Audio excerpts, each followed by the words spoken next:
It was basically I felt it was very curious when I saw a photograph, excuse me, a particular photograph fairly early on, and this was actually something that I saw on the blog insanemedia.net, which, as it turns out later on, we would wind up working with Swan Song, who was the person who wrote that article for insanemedia.net, and he became a member of IMS. But the picture depicted, it was obviously shot from a helicopter. It showed the Lanza neighborhood, and it showed where they had essentially set up a roadblock and a barrier there at the road at the end of the driveway, and they had a bunch of vehicles in the drive, and there was, of course, some what looked like investigators mulling about. And as it turns out, it wasn't the house, it wasn't the Lanza house, it was the house next door.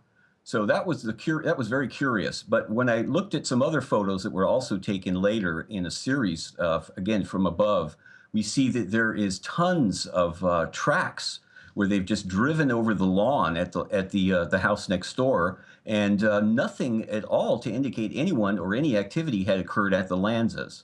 So I was very baffled by that. And as it turns out, the person who owns the house next door is John Trent Acosta, who was affiliated with the Newtown Savings Bank, which is affiliated with, they're the ones that cooperated with the United Way to set up a fund, which that fund was set up the very day of the incident, I should say. We did confirm that.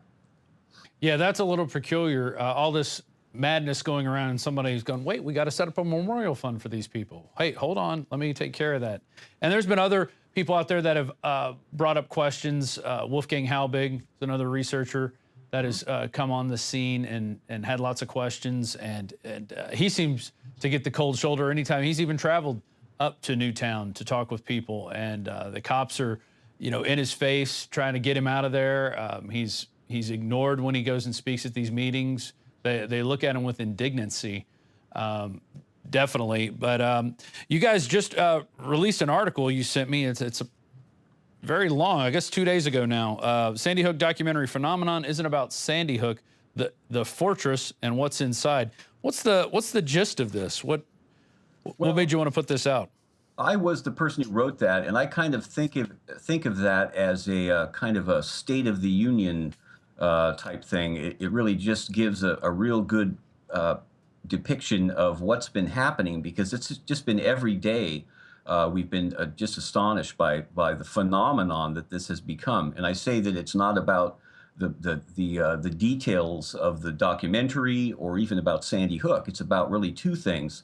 The first one is free speech, because we have this issue where we have, I would say now, at least 100 or more, and I have no way of telling at the moment, but I've had interactions with folks, and I've seen their comments, and I've seen evidence that they've had videos removed that they uploaded, and these were copies of our documentary, which we welcome people to get copies of. It's Creative Commons licensed. So that's a free speech issue, and it's huge. And the other issue, I think, or the other story that emerged from this was the solidarity within the internet community. It just seems like finally a lot of these people who were real divisive and didn't come to any kind of mind on a particular on the Sandy Hook event in general, but also just as a standing up for the rights of the YouTuber, the little guy. We hadn't seen that until recently, with suddenly this solidarity emerging out of who knows where. So it's fascinating, and this has been going on every day. It just gets more and more pronounced as time goes by. Yeah, I guess people are when you start to censor information, you only make it more valuable. More people want it. When the government says, don't look at this, that's where we want to look. And when you have, I guess you guys are getting lots of copyright violation notices. I know we put up at least 3 different versions in the article that we posted, and systematically they would get knocked down. And to me, that does become a free speech issue, where you're not using songs or copyrighted material. This is stuff that's out in the public domain.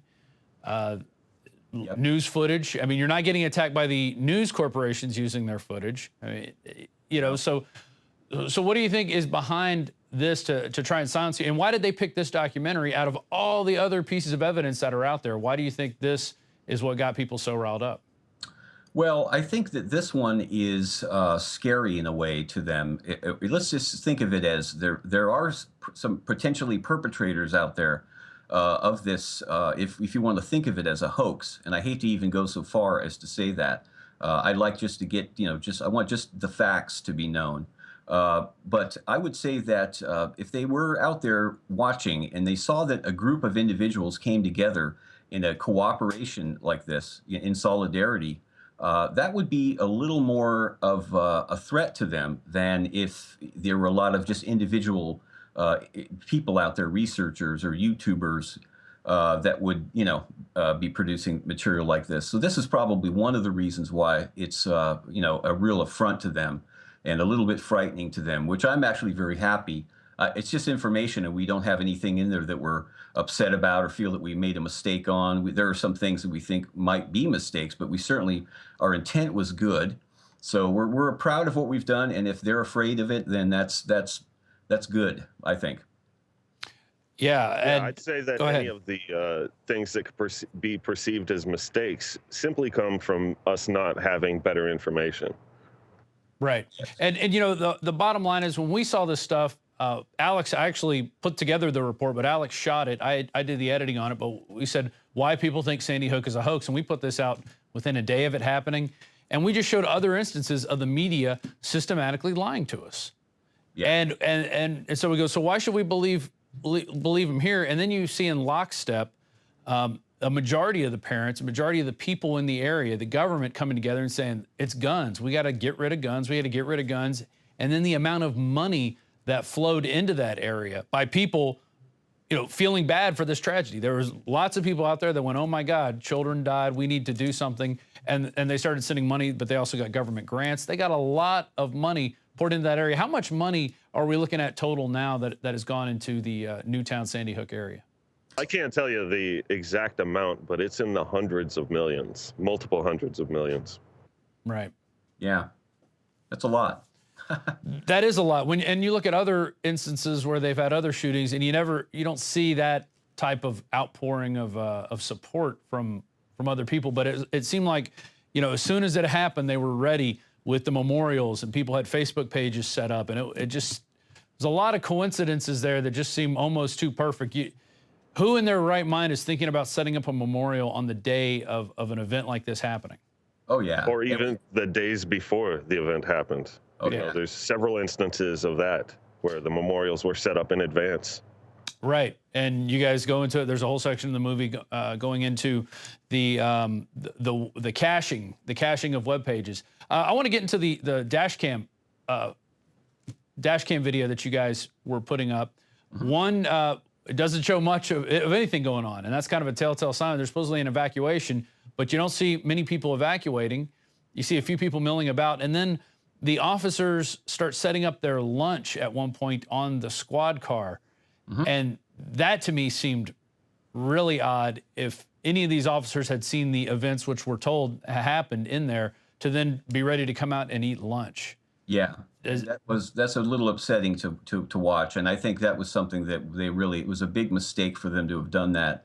Of course, it's a big mistake for them to have done it and be smiling, and it just did not fit the scenario that was occurring. Apparently, just a few yards away from them, really, in the school. So that's yeah, and I want to also I guess give a shout out. To use the term, to Sherry Questioning All, that's her YouTube handle, who did that segment.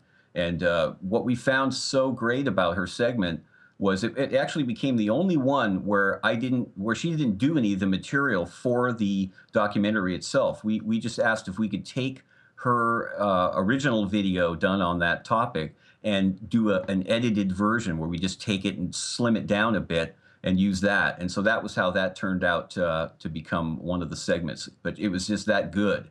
So she just tells it like it is. Yeah, there's no kids seen in that footage at all. It's astonishing that they can put out that story that, yeah, there were at least 480, or I forget the number, but a lot of kids that were supposed to be evacuated, and we just don't see it. Mm-hmm. Right.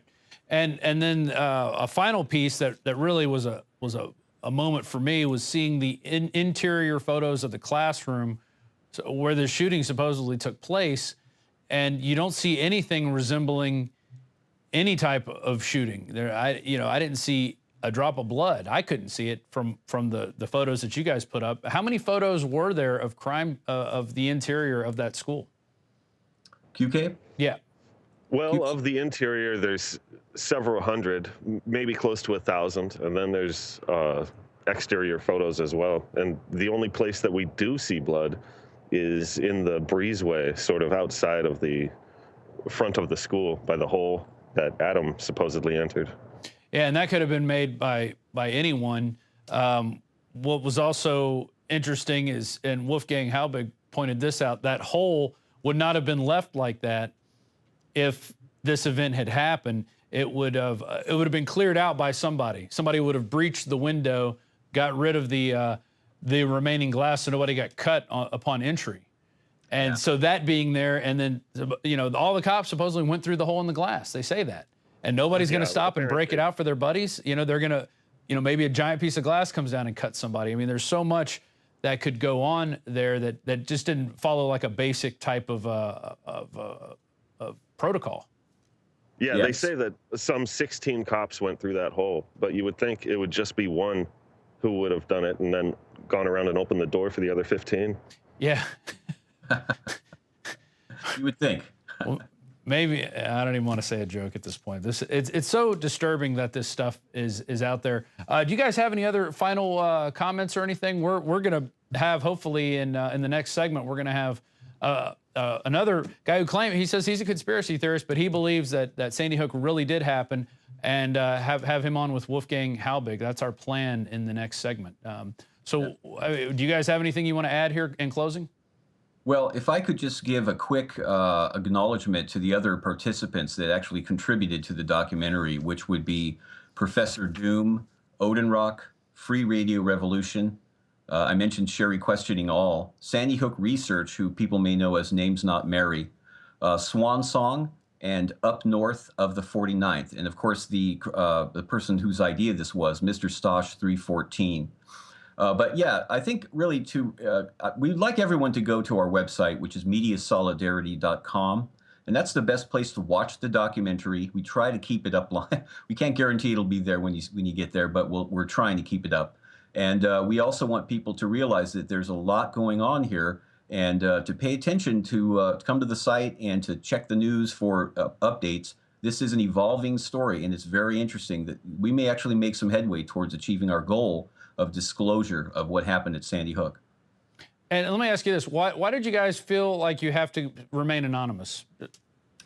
Actually, it's not all of us that feel that way, but there were enough of us that wanted to maintain the anonymity that we decided that in solidarity, we would essentially just agree to do that. I come out as who I really am all the time and have the whole time through, but others don't necessarily feel the same kind of comfort level, and I can understand. I mean, we're not all, we're not all willing to pay the ultimate price for getting involved in this, but that's the reason why. Yeah, and there are others. The lead investigator of Sandy Hook died suddenly. Was he a state trooper or was he a policeman? Who was the guy who died kind of suddenly about a year ago? Yeah, William Podgorski, I believe is his name. Yeah, very interesting. We've looked into that a little bit, and QK, do you have anything to say on that? No, I didn't look into that very well.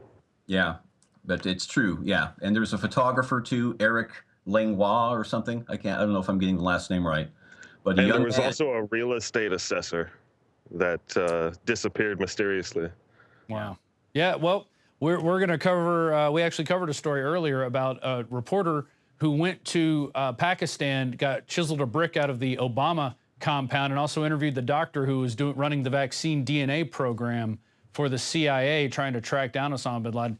He's suddenly found with well, of course, it's a self-inflicted gunshot wound, because nobody ever gets murdered when they're uncovering weird stories like this. So it's just very, very interesting how, people who are involved in these stories don't seem to have a long shelf life. But the website is mediasolidarity.com, and we were speaking with Tyranny News Network and QK Ultra, two of the filmmakers on that project. We need to talk about Sandy Hook. Guys, thanks for joining us, and best of luck to you in the future. Thank you, Rob. Thank you, sir. So if you want to watch the documentary and judge the information for yourself, you can go to video. We need to talk about Sandy Hook on